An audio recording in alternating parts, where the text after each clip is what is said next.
Hey guys, Duke from Retro Nonsense here. Obviously, I'm flying solo tonight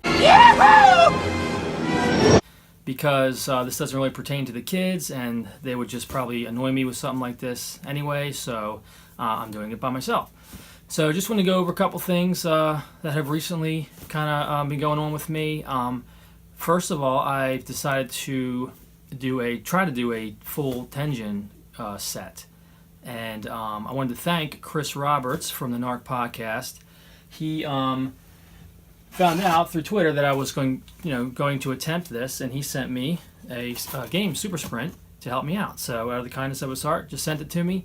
So that was really cool of him, and I really appreciate it. And I'm going to try to do this without doing any eBay, just kind of doing it all, hunting for the games in the wild, because I prefer that. I don't think I've ever bought, but maybe a couple games off of the internet. I prefer looking for them, out in the wild, so to speak. So anyway, now some people might wonder, because I've always stated that I am primarily a gamer, not a collector, and that's still true. I consider myself more of a gamer.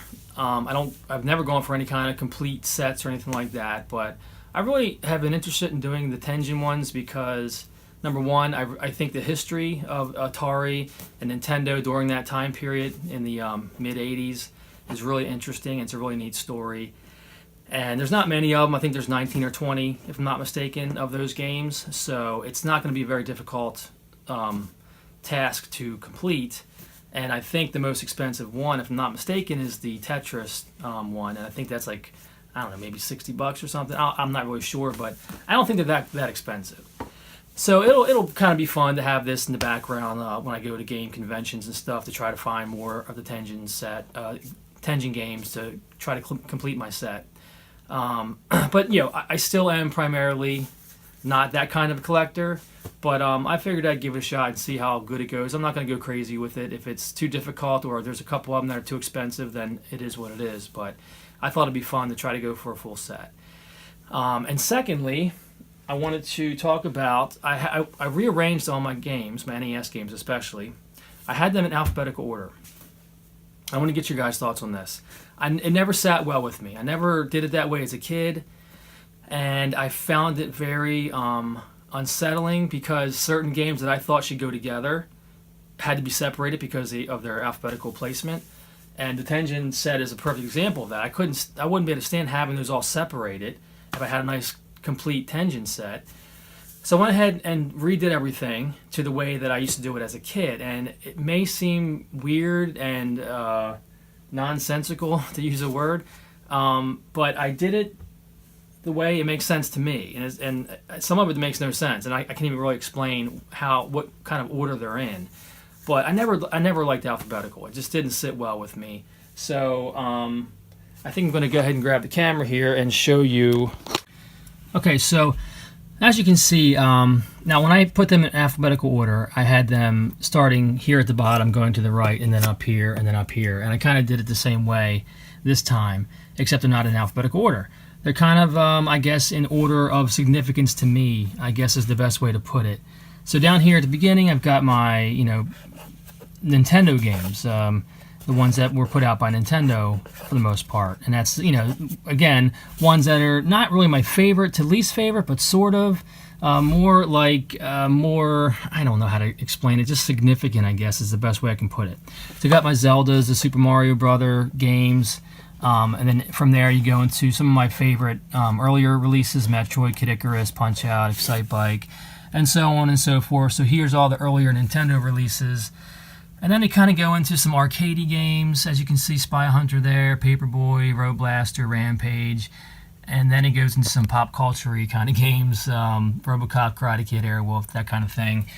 And then it continues on up here. Again, just it seems kind of random, and some of it, I guess, is technically, but I don't really, again, this just feels right to me.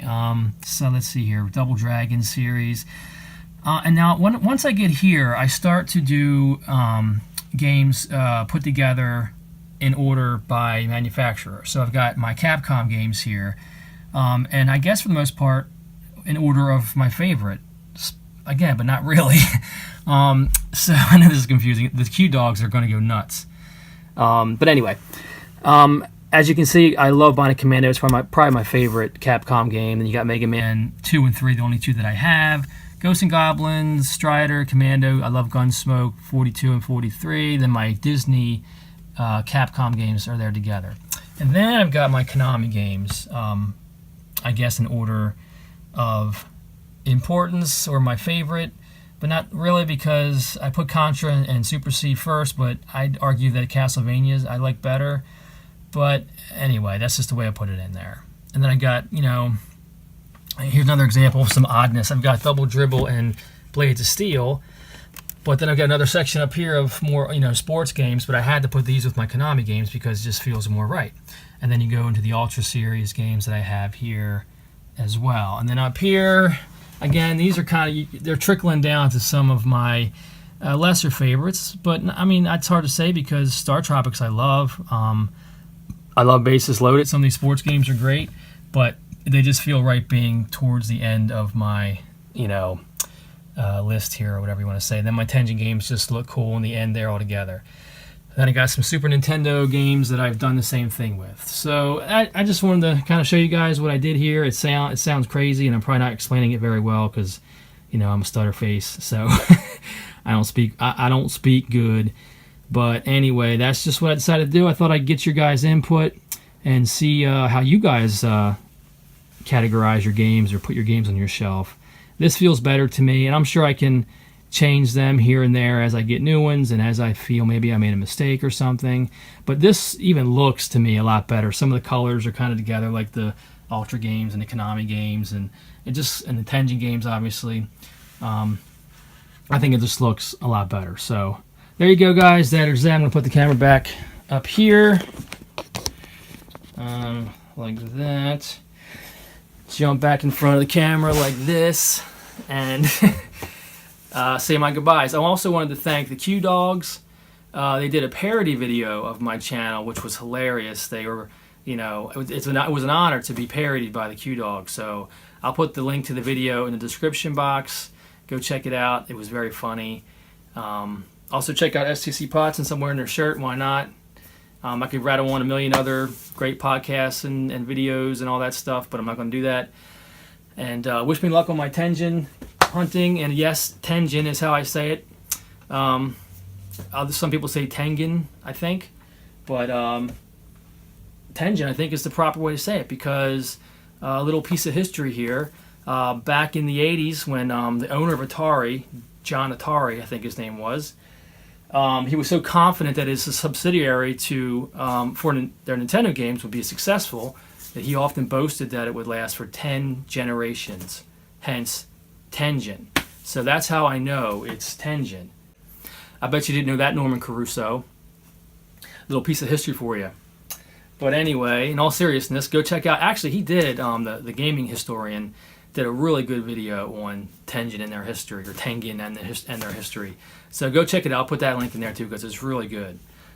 So that's it, guys. Appreciate you watching. Like and comment if you want. If not, that's fine too. I'll see you next time. Take care.